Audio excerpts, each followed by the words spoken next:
the issue. That's good news.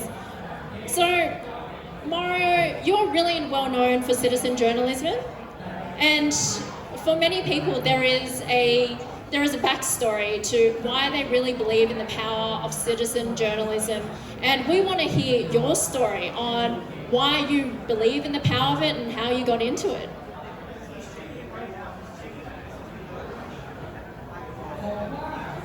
I did not get into it intentionally. I got into it accidentally. So many people know the FTX coverage. When I covered the collapse of FTX, the exchange, that's when it really blew up. I didn't expect it to get as big as it did. But FTX collapsed, so they halted withdrawals live on my show. I was with Kyle Shesay, Master Ventures. We were doing a normal crypto show, so I have a regular crypto show, one of the larger ones. And while doing regular show, we get news. I remember I asked Kyle Shesay, we're getting news about rumors about FTX. I'm like, hey, Kyle, he's usually very chill. I'm like, Kyle, are you worried? He's like, Mario, I wasn't worried till 5 seconds ago. My team told me that FTX halted withdrawals, and now I'm worried. That was the beginning of me becoming a citizen journalist. And that was the first time that Elon came on. So Elon has been on my show, I think about 7 times now. The first time was during FTX. And that's when he used the term citizen journalism.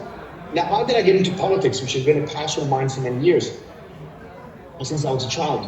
Well, there was the missile crisis, the Polish missile crisis, where a missile landed in Poland. Everyone thought it was Russia, turned out to be an anti-aircraft missile from Ukraine. Well, we covered that live because it was during the FTX collapse, and everyone came to listen to the developments there on my show.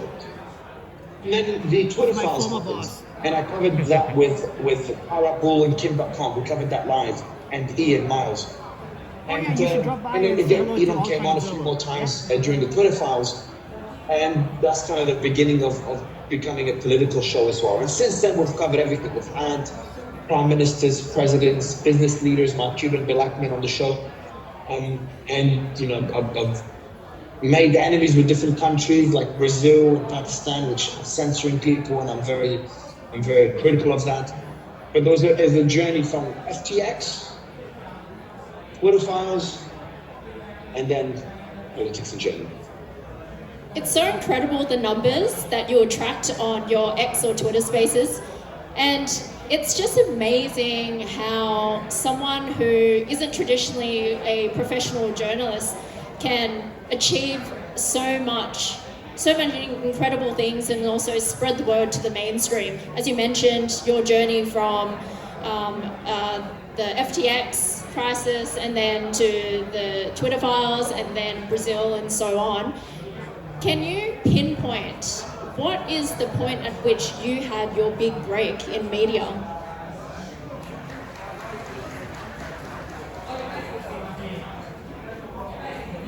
I think the biggest one would probably have been, there's a few of them. The FTX collapse and Elon coming on for the first time was one major one, because Elon wasn't, he was doing interviews pretty actively. But he's never done, like, Twitter Spaces are a lot more personal. So that was one of the main ones. Twitter Files was another. The third one, probably the biggest one, is the mutiny in Russia. So we covered the mutiny in Russia live back June last year. So we covered that live. And the world was coming on our channel. The mainstream media, all the news outlets were coming on our channel to get the updates. Now, why our channel? It's because we had people on the ground. So we had people in Russia talking about the movement of Wagner forces towards Moscow. And that was the world's biggest nuclear power facing a mutiny. Someone that potentially could, replace Putin, potentially kill Putin if it got to that level. So it was a very dramatic day. It was a very important day for humanity, really. And all the nuclear weapons would be under the control of a new leader. And, the world was kind of honing in to find out what's going to happen. That was a massive breakpoint. We got hundreds of thousands of followers in one day. It was really, really big. The space got about 20 million, almost 20 million listeners, and the tweets got hundreds of millions of views. That was a massive one for me. And the other one is Gaza War. So we've covered that very extensively. It's a very difficult topic to cover. And then there's been a few, the tweets get a lot of engagement. So, we get about 2 billion impressions a month. And so that means whatever we say can have significant impact on the world. And that's why there's some countries I don't travel to. Thailand is not one of them. I've never had issues with Thailand. Brazil I wouldn't go to. Venezuela I wouldn't go to. Pakistan, now even the UK, because of how much they're censoring. And we've had Tommy Robinson on the show, which he's been censored, he's on the run. But we had a lot of controversial figures, and after what happened with Cavadura, of what's happening with X and Elon in Brazil, they've launched, Brazil launched an investigation into Elon, but also added me to it. Those are all red flags to first kind of a testing of the impact that we're having and the reach that we have, but also kind of the reminder of the other side of that coin and the risks that we face as well. And side of crypto's angelic compared to the political world. You have so many incredible stories, and I have to say that the background that you have in your video is also quite incredible.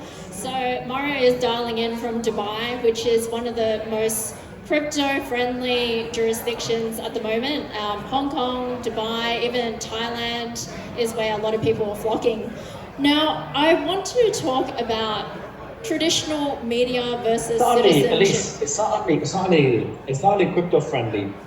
I wanted to interrupt you and say, it's not only crypto-friendly. Dubai is politically friendly as well. That's a good thing about it. So they're trying very hard not to take any sides whenever it comes to polarizing issues like the Ukraine war. It's a place I feel kind of safe, that I know they would not want to censor me because I'm being too pro-Ukraine or too pro-Russia or too pro-Gaza or too pro-Israel.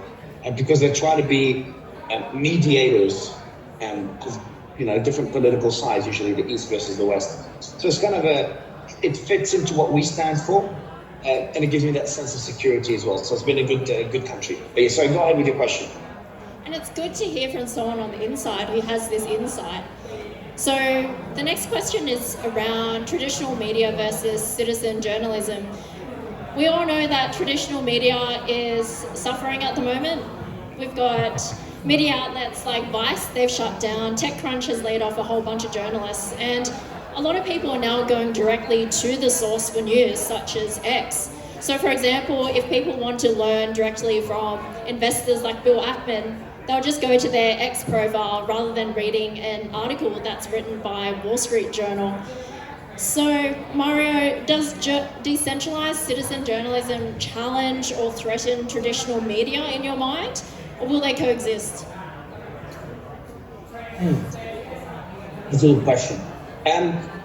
Mainstream media, I wouldn't call it, and this is very important for the audience because it poses a massive opportunity. Mainstream media have they've destroyed their biggest value, their biggest asset, and it's trust with their audience.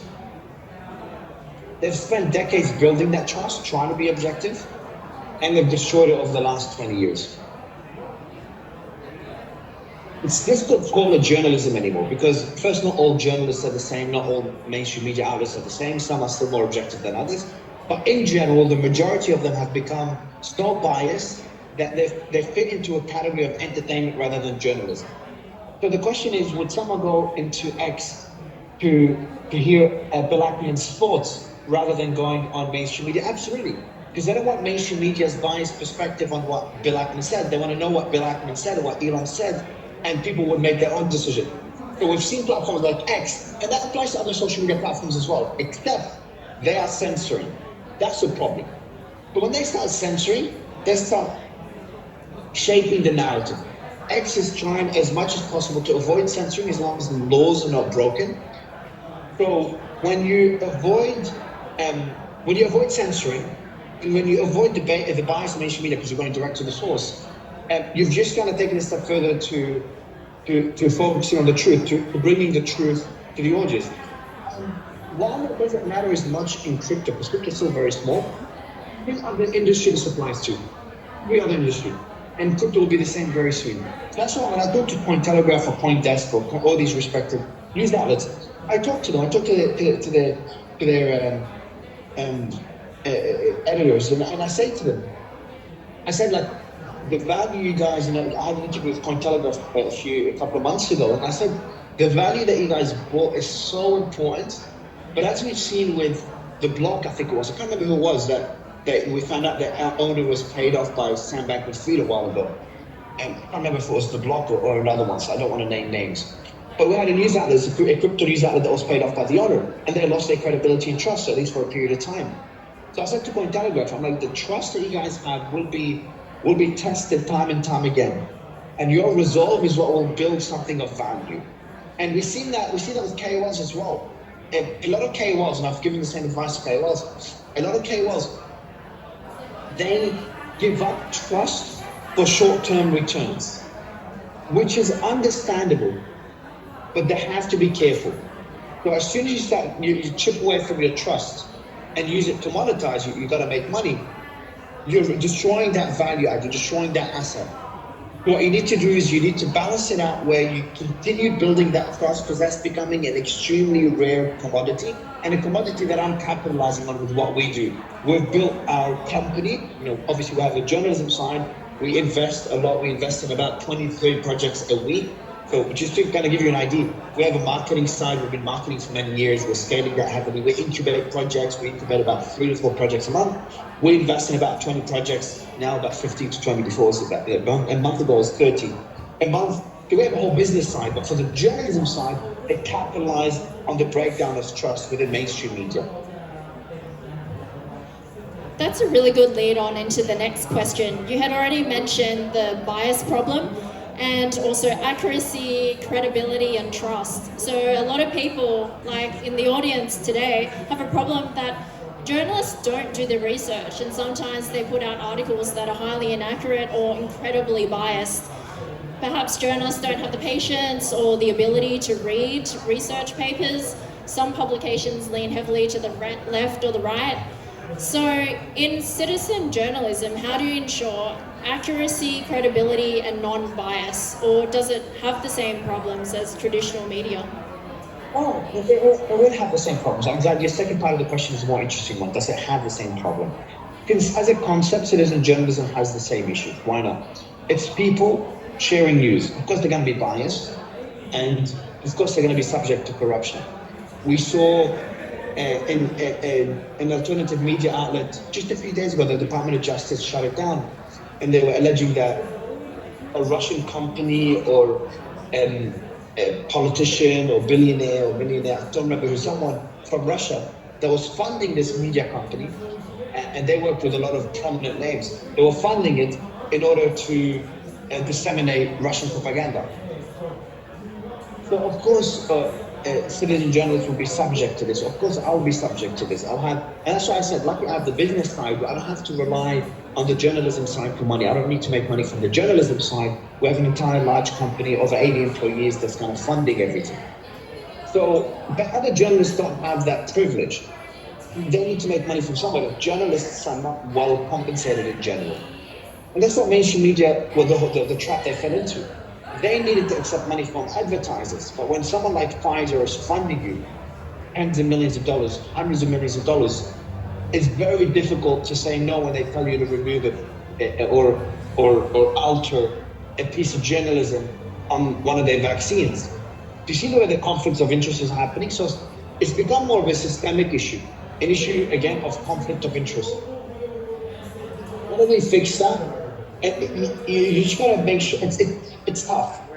Bias is impossible to fix. Every human is biased. You gotta try to be as objective as possible. The way we do it is we get sources from each side of every story. So if we're doing a story on the Kamala versus Trump debate, we'll get analysis from CNN, from Fox. If we're doing a story on the mutiny in Russia, or the war in Ukraine, we get sources from Ukraine and from Russia. If we're doing sensitive issues, Gaza, we get Palestinian news sources, we get Israeli news sources. So we try to get, and we source every piece of information. So we try to get both perspectives in our tweets, because we have to make sure our tweets are objective as well. And I haven't monetized the political show yet, because I'm worried once I do, I start going down the same trap as mainstream media. So I haven't gone down that path yet. Suddenly I've gotten many offers for a lot of offers, but I've just been very hesitant. And that's not, you talk about spaces, and we have spaces, we have the video show. I've interviewed a lot of prominent people on video as well. We'll be doing more of those. And we have other assets, so it's not just my account, we have other media assets. And we haven't monetized anything that's political. The only ones we monetize are the crypto AI tech and finance. I agree with your thoughts on it's difficult to eliminate that bias problem. So now, what about AI? AI has completely smashed media. some of the layoffs that we're hearing about in publications could be attributed to the use of AI. I mean, when we look at the first use cases of ChatGPT, it was about pumping out articles which are of professional quality, you could say. So how does AI impact citizen journalism? How does AI impact how does AI impact this interview? I was in LA and I made a virtual version of myself where I go into like a truck and hundreds of cameras and they all take a photo of me. They create a virtual version of me. They take my voice and everything. And they're going to use large language models to train that virtual version of me to start thinking and speaking like me and start doing news presentations like me. So AI is going to eat up it's going to eat up a big chunk of what we do, and it's going to impact every part of everything we do. So when it comes to journalism, as I said, I'm creating a virtual version of myself. I want to start leveraging AI more when writing out pieces. And then you fall into the same trap. Because once AI becomes biased, then who's going to be the source of truth? But once AI is biased in the way it kind of writes opinion pieces or summarizes news information, you get into very tricky territory because now AI is controlled by a handful of companies in determining what truth is. It's kind of we're heading down an even more dangerous path, is that we lived in a world that was very decentralized. Everyone on the street had an opinion, and it was very difficult to find the truth. And it was also very difficult to create some sort of truth. Then the printing press came, and you had more companies. The printing press became the source of information. Obviously, a lot of stories in the old days of that becoming biased. And then mainstream media came along. It was great at the beginning, became extremely biased and corrupt. And then social media came in and was meant to be the savior of this bias, of the centralized level of influence. Well, we've seen it become even worse with social media. They've been censoring content. We saw that during COVID. We saw that during the Hunter Biden laptop. And that's just in the US. Any coverage about Trump in most cases. So then social media companies became very centralized in determining what the truth is. So now with the AI eating that lunch with ChatGPT, popping up users from Google, then you've got even further centralization. So that's the source of truth is those forms of intelligence that will eventually become more intelligent than us, and they're telling us what's true. And they're controlled by a certain amount of people, and worse, they will no longer be controlled by people. It could be even worse. So we're heading down a pretty dangerous path. I don't know how to counter that because I have two hats on. The business hat on is how can I leverage this for increasing efficiency and improving the output. And then I've got the free speech hat on is how do I fight that centralization of power, that centralization of influence. And we don't have a solution for the second one. The first one's easy. Leveraging AI is very easy to scale and become more efficient. But countering that centralization of power and the centralization of truth and the control of the narrative is one I don't have a solution for. So we'll see. Obviously, Elon's a million steps ahead of me and others in what he's doing with XAI, what it was initially called Truth. It was called Truth, the Truth GPT. And his focus is going to be on similar to X. Unfiltered, uncensored, unbiased LLMs. I think many of us want to hear more about virtual Mario, but perhaps a conversation for another time. You did mention the problem around what is the source of truth when we use AI in journalism. So what about blockchain? What is the decentralized part in citizen journalism, which is the title of today's talk? Could that be attributed to blockchain? You've been involved in several blockchain ventures, I should mention, through the IBC group that you run. So how does blockchain impact citizen journalism? Consensus, but obviously we're deep in the space of blend is crypto, so just to be clear, we have over 300 companies in our portfolio. But your question, look, I said this at an event not long ago, and I'll say it again, I said it very briefly though. I want someone to solve this problem. I want someone to leverage decentralization to solve the journalism problem. And I'll back you. We had one company come to us. I think we supported them. We supported them slightly. They were just very early. Consensus tried to do this. I'll try to remember the name of the company they launched a few years ago. It's a bit too early, and they shut it down. But they're trying to do this, and they did it in a very smart way. I've got the name. But just try to find, just Google, for anyone listening, Google Consensus Decentralized Journalism, and you'll see the company and how they did it. I think now's a better time, because the infrastructure is evolved and matured. I think there's a place where you can decentralize the media platform itself, where the readers decide which journalism they want to let on the platform, and they decide the narrative of the platform. So now you have decentralized control. Of course there'll be bias, of course they'll still have issues, but you've at least decentralized that level of control. And that's from a decentralization perspective, running a DAO's infrastructure for choosing which journalists are on the platform. Now, of course, you can have, I'm part of another company called The Roundtable, and they have a platform. So me and Scott Melker support it, and a few other influencers who else supports it. George from Cryptos R Us, the Altcoin Daily guys, that's what I remember. And there's AL from Bancor, who's the one that built it. And what they did was they leveraged the blockchain. So first they've created a token model to incentivize people. It's like a social media platform, more than journalism. Social media platform. But they've done two things. First, they've kind of tokenized it to allow journalists to monetize their content. So now that you create a direct link between journalists and readers, where readers can directly incentivize journalists. I know X is doing it as well with potentially a token. Some people hope it's going to be Doge.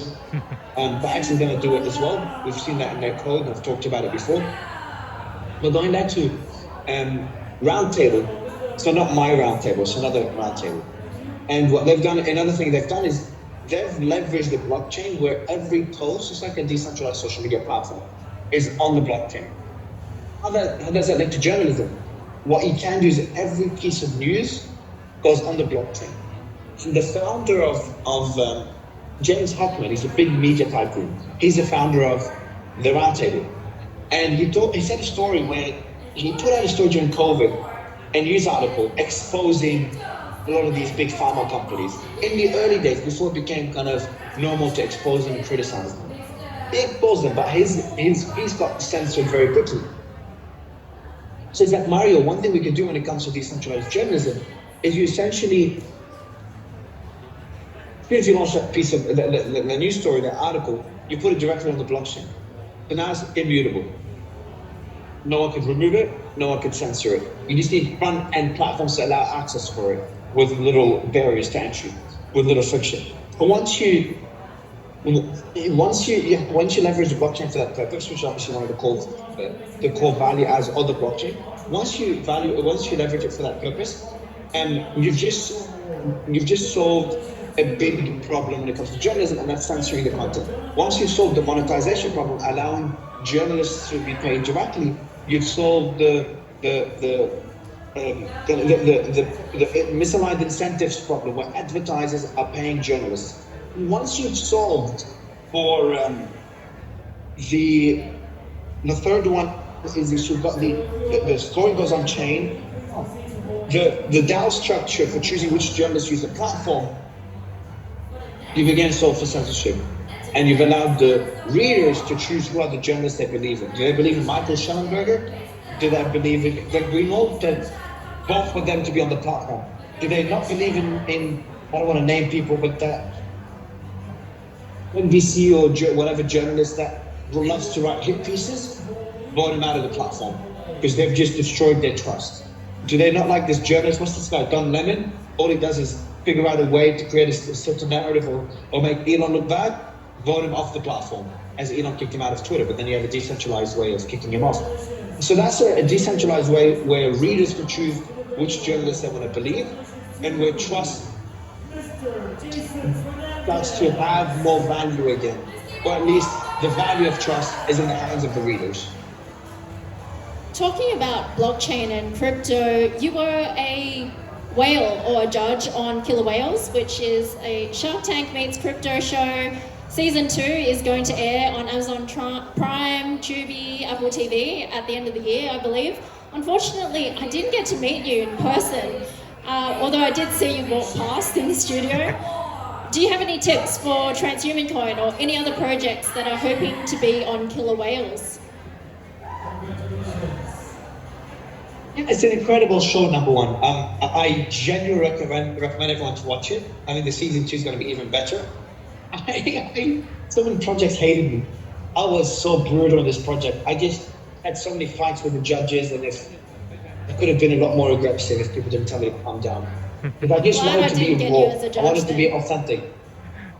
I was not the best. I said yes to only 2 projects out of like 12 or 14 or whatever. But it was brutal. I loved it. I loved the show. It's an incredible show. I applaud the Killer Whales team who work with them extremely closely. I love what they're building. And I think crypto needs a show like this. And I think Killer Whales is by far the best. If anyone hasn't seen it, you should. Any tips for projects on there? Know your shit. So we had a project that is a great project. I think I'm invested in the project. Yes, we're working with the project. And I said no to them on the show. I said no to more than one project that we work with, by the way. I said no to them on the show. And I think we work with more investment and don't keep track anymore. I just didn't think that Twitch was good. I was not impressed. That's me on a personal level. That's not the company. The company could be a lot more aggressive. To invest in 300 projects, you got to be a lot more aggressive. But for me on a personal level, I'm a lot more picky. So when I say yes to a project, I don't mind putting my face on this project's white paper, which means a lot for anyone that's putting so much effort and money and time to build out that credibility. And so I've got to be very honest and direct. So the project's advice, know your numbers. There you go. Mario says know your shit before you try and pitch on killer whales. And the last question for you, Mario, and a rapid fire one. How will people consume content or get their news in 5 years' time? How is that rapid fire? Such a tough question. It's like the ultimate question. I'll try to be quick. Take your time. Disintermediating mainstream media. So removing the middleman, going direct to the sources. Extreme skepticism is where I hope it will go, but I'm worried AI will centralize it even further and allow governments and organizations to have even more control of speech. Just for people freaking listening to this, Brazil banned Twitter, the 3rd biggest democracy, banned X in the country because Elon didn't want to censor some people that were requested to be censored. Illegal, no due process. You didn't even tell them why, didn't tell Twitter why to ban them. They told X ban these accounts and said, no, they banned X in Brazil. Elon didn't pay the fines, or X didn't pay the fines, sorry.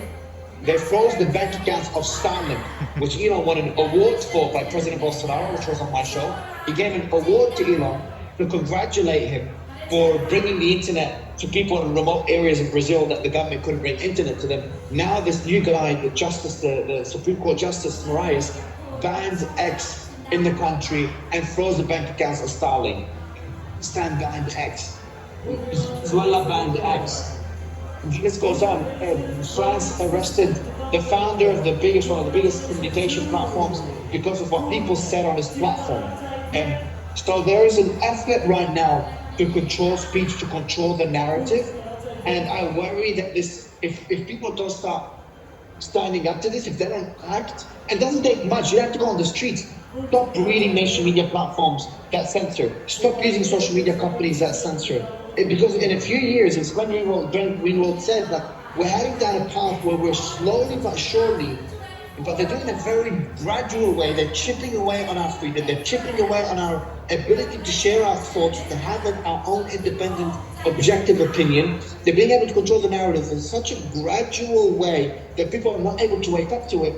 And the worries in a few years' time, especially with the advent of AI, that it will be too late. And the ability to brainwash people will become embedded in our society. And that's not a world, if you believe in democracy, of course, that's not a world you'd want to live in. But I hope that doesn't happen in 5 years. Sorry for the long answer. Mario, thank you for paving the way in citizen journalism and in decentralized technologies. It's been incredible having a conversation with you and learning from you today. So please give it up for Mario. Woo. Thank you.